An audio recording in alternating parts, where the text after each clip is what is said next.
1986년 12월 눈보라가 몰아치고 도로에 눈이 쌓이기 시작하자 버스를 기다리던 승객들은 서둘러 버스에 올라탔습니다. 물에 젖은 토큰을 손에 들고 있던 승객들은 행여나 젖은 토큰을 돈통에 집어넣었다며 버스 기사와 시비라도 붙을까 두려워 조심스럽게 돈통에 토큰을 집어넣었습니다. 돈통에 토큰이 굴러떨어지자 버스 기사는 올라타는 승객들이 성인인지 학생인지 구분하기 정신이 없었습니다. 승객들이 바쁘게 버스 위로 올라가던 그때 미처 토큰을 준비하지 못한 승객이 돈통에 동전을 집어넣으려 하자 하얀색 예식 장갑을 끼고 있던 버스 기사의 손이 돈통 입구를 막았습니다. 그러자 당황한 승객을 물끄러미 바라보던 운전수는 익숙한 듯 하얀색 장갑을 낀 손을 돈통 위에 살짝 들어 올렸다 내리며 장갑 위에 동전을 내려놓으라는 눈빛으로 신호를 주었습니다. 그 당시 버스에 설치되었던 돈통들은 일단 돈이 들어가면 돈통을 뒤집어도 안에 있는 돈을 꺼낼 수 없는 구조였기 때문에 조금 전 버스기사의 그런 행동은 운전기사가 사적으로 돈을 가로챌 목적이라는 것을 의심할 만한 행동이었습니다. 3년째 광진구 501번 버스를 운행 중이던 성갑은 그렇게 수일 동안 버스 승객의 현금을 가로채 횡령한 돈을 사적으로 사용하며 회사에는 아무 일이 없다는 듯 돈통을 반납하며 일과를 마무리하고 있었습니다.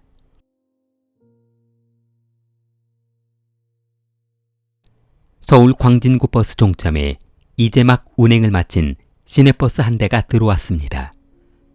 성갑은 늘상 그렇다는 듯 어슬렁거리며 한 손에 돈통을 들고 버스에서 내렸습니다. 질퍽해진 눈길을 투덜대며 걸어가는 성갑의 바지깃은 젖어가고 있었지만 그는 마냥 즐겁기만 했습니다. 뭐가 그렇게 기분이 좋았는지 절로 콧노래가 나온 성갑은 돈통을 반납하자마자 눈길을 철퍽거리며 직원들이 모여있는 커피 자판기 앞으로 달려갔습니다. 성갑은 주머니에서 동전을 꺼내 프림커피 한 잔을 뽑아들고 지루했던 하루 일과를 모여있던 기사들에게 털어놓기 시작했습니다.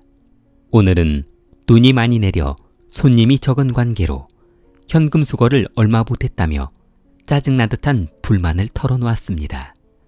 기사들은 상당히 오래전부터 성갑이 돈을 횡령하고 있다는 것을 알고 있었지만 동료애로 들어도 모른 척 알고도 모른 척하며 지내고 있었습니다.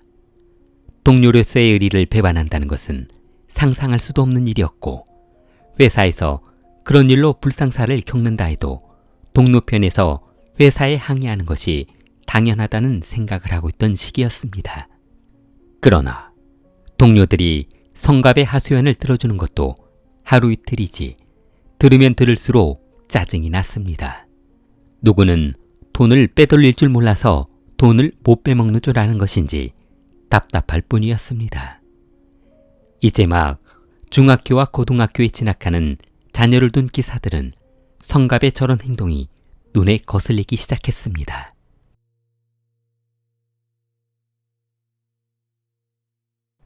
아이들이 성장하면서 본인도 돈이 많이 필요했던 학연은 성갑이 더 이상 저런 짓을 하지 못하게 하고 싶었습니다. 한 사람 때문에 모든 직장 동료들이 불만을 가지고 일하고 있었고 무엇보다 정직하고 곧기로 소문난 학연의 성격상 그를 용서할 수 없었습니다. 1987년 11월 학연은 그동안 벼르고 별렀던 결심을 실행하기 위해 회사 사무실로 향했습니다. 그리고 그동안 있었던 성갑의 버스 요금 횡령 사건에 대해 모두 털어놓고 모든 것을 바로잡고 싶었습니다. 회사 간부는 학연의 충격적인 고발 내용을 듣고 만약 그의 말이 사실이라면 성갑이 돌아오는 대로 그를 퇴사시키기로 마음먹었습니다. 잠시 후 501번 버스가 미끄러지듯 회사로 들어왔고 부장은 직원을 시켜 성갑을 올라오게 했습니다. 잠시 후 부장은 학연으로부터 들었던 성갑이 그동안 횡령했던 범죄 행위를 열거하며 진실을 요구했고 성갑은 본인의 범행 사실을 너무도 자세하게 알고 있는 부장이 신기할 뿐이었습니다. 부장은 성갑에게 그동안 횡령했던 버스 요금을 회사에 입금시킬 것을 요구했고 금일부로 회사에서 퇴사되었음을 통보했습니다. 갑자기 날벼락을 맞게 된 성갑은 욱하는 성질을 참지 못하고 사무실에서 난동을 부려봤지만 이미 결심이 서있던 부장의 마음을 되돌릴 순 없었습니다. 성갑은 1985년 3월부터 버스회사에 입사해 한참 직장에 적응하며 아이들을 키우고 있었던 터라 회사에서 쫓겨난다면 당장 어디로 가서 밥벌이를 하고 먹고 살아야 할지 막막했습니다. 성갑이 버스회사에서 요구한 날짜에 횡령한 금액을 입금하지 못하자 회사는 경찰에 공금 횡령과 절도 사기죄로 고발해버렸습니다. 성갑이 회사에서 쫓겨나고 얼마 후 본인이 사기죄로 수배되었다는 사실을 알게 되자 숨어 지낸 성갑은 본인을 이렇게 비참하게 만든 사람을 용서할 수 없었습니다. 성갑은 본인이 버스 요금을 횡령했다는 사실을 회사에 고발한 사람이 누구인지 찾아내 보복해야겠다는 생각을 했습니다. 그는 직장 동료들에게 수소문한 결과 본인을 고자질한 사람이 커피도 자주 마시고 담배도 같이 피웠던 학연이라는 사실을 알아내고 학연을 찾아가기로 마음먹었습니다.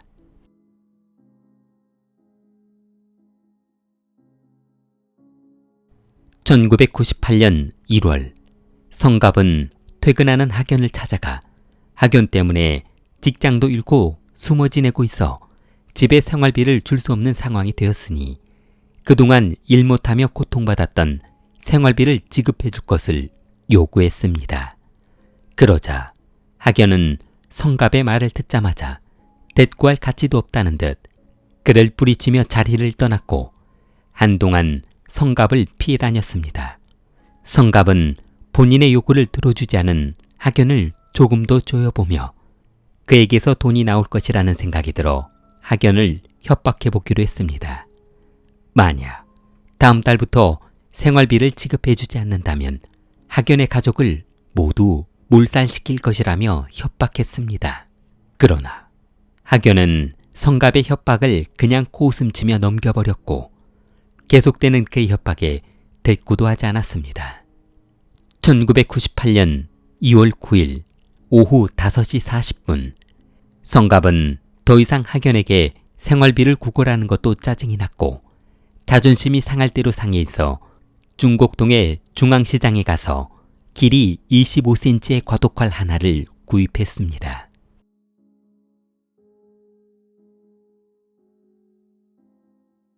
성갑은 시장에서 구매한 칼을 신문지로 돌돌 말아 점퍼한 주머니에 집어넣고 학연이 돌아오기 전에 그의 집으로 달려갔습니다.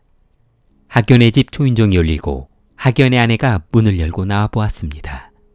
그러자 성갑은 학연이 다니는 버스회사 이름을 대며 같은 직장 동료인데 심부름을 왔으니 잠시만 문을 열어달라고 했습니다. 남편의 직장 동료가 왔다는 말에 아무런 의심도 하지 않았던 아내는 문을 열어주자마자 성갑이 휘두른 칼에 맞아 쓰러지고 말았습니다. 성갑은 그녀가 피를 흘리며 쓰러지자 머리채를 잡고 거실 한가운데로 끌고 가 내동댕이 쳐버렸습니다. 거실에서 소란스러운 소리가 들리자 방 안에서 놀고 있던 큰아들, 당시 9세 성훈과 둘째 아들 성민, 당시 7세는 거실로 뛰어나왔고 성갑은 뛰어나온 두 아들을 보더니 그동안 실직해서 고통받았던 자신의 아이들이 생각났습니다. 본인을 그렇게 비참하게 만들어 놓고 행복하게 살고 있는 학연의 가정을 도저히 보고 있을 수 없었습니다. 성갑은 두 아들을 끌고 작은 방으로 들어갔습니다. 잠시 후 방 안은 침묵이 흘렀고 더 이상 아이들이 뛰어노는 소리는 들리지 않았습니다. 작은 방에서 나온 성갑은 거실에서 살려달라며 신음소리를 내고 있는 그녀의 배 위에 올라타 준비해간 노끈을 꺼내 목을 졸라 살해버렸습니다. 그리고 칼을 들어 그녀의 배를 갈라버렸습니다. 집안을 둘러본 성갑은 집안에 더 이상 인기척이 들리지 않자 안방으로 들어가 옷장의 서랍을 모두 방바닥에 쏟아부었습니다. 그리고 이불장에 들어있던 이불이며 속옷들도 모두 안방 한가운데 쏟아버렸습니다. 한참을 쏟아붓던 성갑은 학연의 아내가 숨겨놓았던 현금과 금부치가 안방 한가운데서 뒹굴고 있자 흐뭇한 미소를 지었습니다. 성갑은 서둘러 현금과 귀금속을 주머니에 쑤셔넣고 집을 빠져나갔습니다. 왜냐하면 조금 있으면 학연이 퇴근한 후 집에 돌아올 시간이었기 때문이었습니다. 만약 그와 마주치기라도 한다면 맨몸으로 학연을 제압할 자신이 없어 최대한 그와 마주치지 않기 위해 빨리 도주해야 했습니다. 성갑은 처음부터 범행 현장을 강도가 침입한 것처럼 보이기 위해 집 안에 있는 물건이란 물건은 모두 바닥에 쏟아부었고 준비해간 노끈으로 학연 아내의 두 손목을 뒤로 꺾어 묶어버렸습니다. 피 묻은 노끈은 누가 보아도 강도가 금품을 빼앗기 위해 범행한 흔적처럼 보였습니다.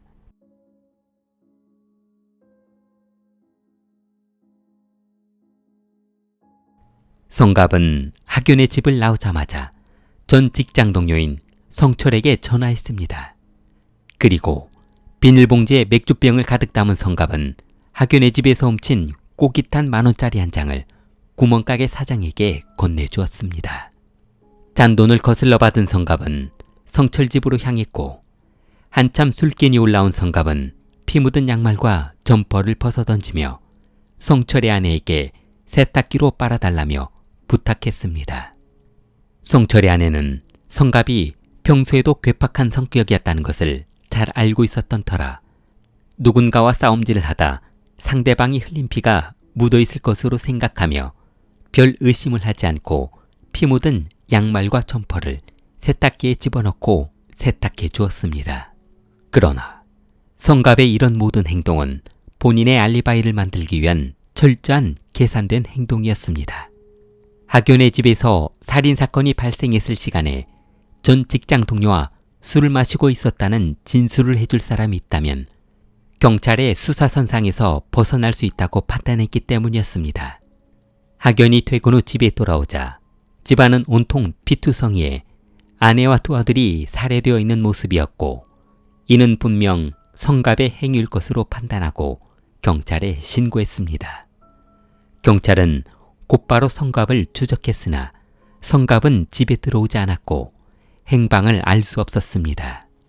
사건이 발생한 지 이틀이 지난 2월 11일 경찰은 성갑이 청주시 남문에 있는 고향집을 방문했다는 정보를 입수하고 곧바로 청주로 향했습니다. 그러나 성갑의 부모는 성갑이 고향집에 들렀으나 곧바로 집을 나가버려 행방을 알 수 없다며 수사에 협조를 하지 않았습니다. 청주 경찰과 함께 청주시 일대를 수색하던 경찰은 남문시장 청풍여관에 숨어있던 성갑을 검거했습니다.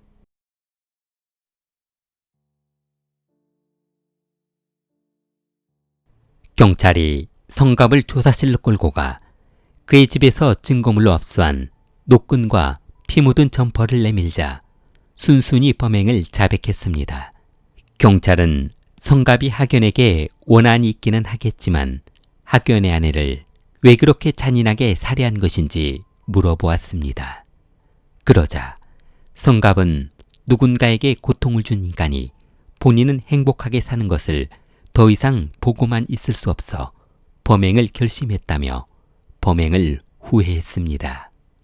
성갑은 1988년 6월 1일 사형을 선고받았고 1990년 4월 17일 서울구치소에서 사형이 집행되었습니다.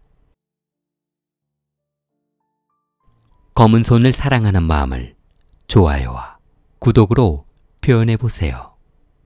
검은 손이었습니다.